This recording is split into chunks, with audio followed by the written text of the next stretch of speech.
ငါရင်နဲ့တနေရာ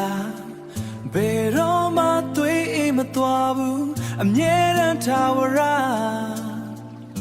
အမေကိုဦးထိတ်ထားပါတယ်တခါသူစားကျွန်တော်ကိုဘာဖြစ်လို့မခေါ်ရလဲ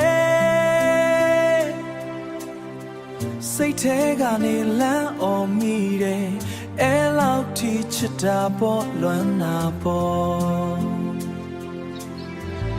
တနေ့တစ်ခါပြန်ဆုံတွေ့ပြီးတခါလမ်းခေါ်နေမိတယ်အရာအလုံးတိတ်ဆိတ်ချောင်းတွေ့လို့သွားတခုတည်းသောအိုအေးစလေးပြောင်းဆုံးသွားသလိုပဲငါမှကျွန်တော်ကတော့တဲ့ခါတိုင်းစုပေးတဲ့တွေကိုမချရတော့ဆုံးမစကားတွေကိုလည်းနားမထောင်ရတော့ဘူးမေဖုန်းပြောတိုင်းချနေချအကွဲတဲ့ဒိုးရိုးလေးနဲ့စိတ်မပူနဲ့ဆိုတဲ့အတန်လေးလည်းမရှိတော့ဘူး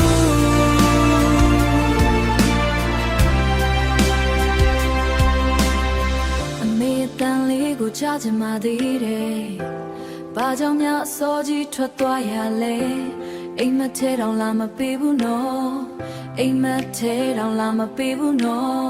ငါသိမဲ့မိသားစုတွေစုံလင်းလာကြမလားလို့ပြောသွားတာကအမေရဲ့နောက်ဆုံးစကားပေါ်အမေကောင်းရသူပြီးတော့ရောက်ပါစေလာပါတဲ့နဲ့သမီးတစ်ပါးဖြစ်ပါစေအဲ့လိုပဲဖြစ်တဲ့ရင်နဲ့ရှင်တွေကမျက်ရည်တွေမြင်နေရတဲ့အမေကျွန်တော်ကတော့တဲ့ခါတိုင်းစုပေးတဲ့တွေကိုမချရတော့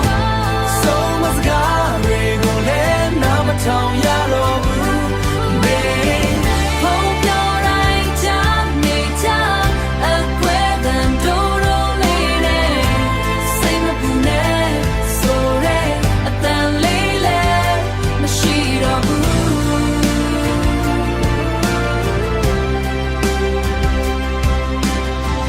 ရင်ထဲမှာမျက်ရည်တွေက